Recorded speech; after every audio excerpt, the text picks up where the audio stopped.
पूर्व विधायक राजेंद्र राणा ने हिमाचल प्रदेश सरकार पर सहकारी बैंकों में भारी घोटालों का आरोप लगाते हुए कहा कि मुख्यमंत्री ने जानबूझकर 3 प्रमुख सहकारी बैंकों कांगड़ा केंद्रीय सहकारी बैंक, हिमाचल प्रदेश राज्य सहकारी बैंक और जोगिंदर सहकारी बैंक को सहकारिता विभाग से हटाकर वित्त विभाग में शामिल किया है। आज यहां जारी एक बयान में राजेंद्र राणा ने कहा कि जब मुख्यमंत्री को ये जानकारी मिली कि हाईकमान के निर्देशों के अनुसार राज्य में सहकारिता विभाग deputy chief minister Mukesh Agnihotri को सौंपा जाएगा, तो उन्होंने आनन फानन में इन बैंकों को सहकारी विभाग से अलग कर अपने पास वित्त विभाग में जोड़ दिया।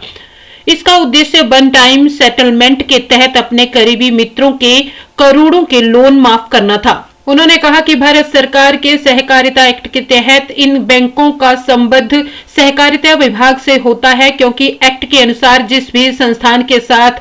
कोऑपरेटिव शब्द लिखा गया हो वे संस्थान सहकारी विभाग के साथ संबद्ध होता है और हिमाचल प्रदेश में भी पहले ऐसा ही था, लेकिन मुख्यमंत्री सुखविंदर सिंह सुक्खू ने इन्हें फाइनेंस डिपार्टमेंट से जोड़कर अपने करीबियों को फायदा पहुंचाने का रास्ता साफ कर दिया। राणा ने आरोप लगाया है कि गरीब जनता की लोन की किस्त लेट होने पर उनकी संपत्ति कुर्क कर ली जाती है, जबकि यहां करोड़ों के कर्ज माफ कर दिए गए।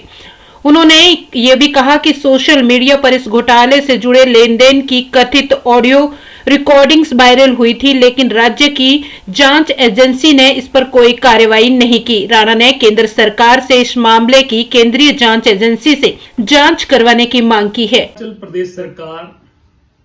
जिसमें अगर हम सहकारिता विभाग की बात करें,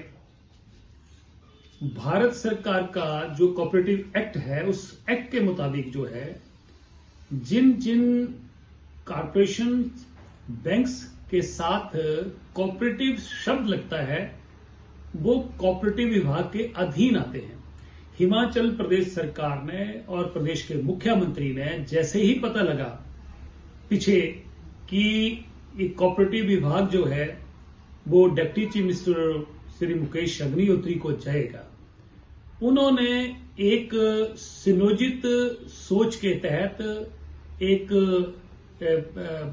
वेल प्लान्ड कॉन्स्पिरेसी के तहत जो कोऑपरेटिव डिपार्टमेंट था उसमें जितने कोऑपरेटिव बैंक्स थे, चाहे कांगड़ा सेंट्रल कोऑपरेटिव बैंक,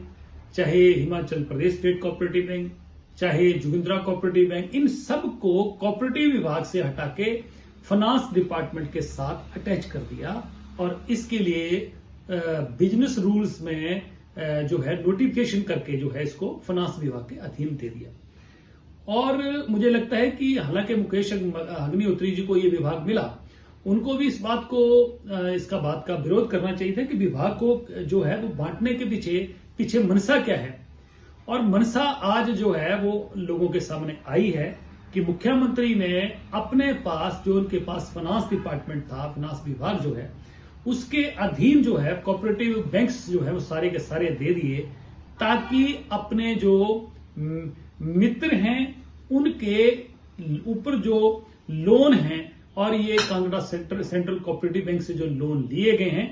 उनको जो है वन टाइम सेटलमेंट स्कीम निकाल के एक टाइम पीरियड के लिए निकाल के बाद में बंद करके उनके जो करोड़ों रुपए के लोन है वो माफ कर दिए जाएं। हालांकि कोऑपरेटिव विभाग जो है इसमें हिंदुस्तान में ऐसे कोई उदाहरण नहीं है कि बैंक जो है वो अलग कर दिए गए हैं और बाकी कॉर्पोरेट डिपार्टमेंट अलग हो। हिमाचल प्रदेश तो वैसे भी छोटा सा राज्य है और मुख्यमंत्री सुखविंदर सिंह सुक्खू ने अपने कई मित्र ऐसे हैं जिनके करोड़ों रुपए के ऊपर उनकी जो देनदारियां थी उनको माफ कर दिया, करोड़ों रुपए के लोन माफ कर दिए और अंततः ऐसी भी वीडियोज जो ऑडियो जो है वो हिमाचल प्रदेश के लोगों ने सुनी जिसमें वन टाइम सेटलमेंट के केसेस को लेकर जो है लाखों रुपए जो है वो लिया गया। मेरा सीधा आरोप है कि ये जो वन टाइम सेटलमेंट का मामला है ये जब तक पब्लिक के बीच में जाता, पब्लिक के लोगों को पता लगता, तब तक स्कीम बंद कर दी गई। ये बहुत बड़ा एक घोटाला हिमाचल प्रदेश में है और इसकी जांच हिमाचल प्रदेश की एजेंसियों और सरकार की जो एजेंसियों उससे उम्मीद नहीं की जा सकती है। इसलिए ये केंद्र सरकार से हम मांग करेंगे और मांग कर भी रहे हैं कि ये जो बहुत बड़ा घोटाला ये बैंक्स में वन टाइम सेटलमेंट को लेकर हुआ है, इसका जो है इसकी जांच होनी चाहिए और जो दोषी लोग हैं वो उनको सलाखों के पीछे भेजना चाहिए। कौन लोग हैं, किन किन लोगों ने ऐसा काम किया है, किन किन लोगों की मिली भगत रही है, ये सारी की सारी चीजें जो हैं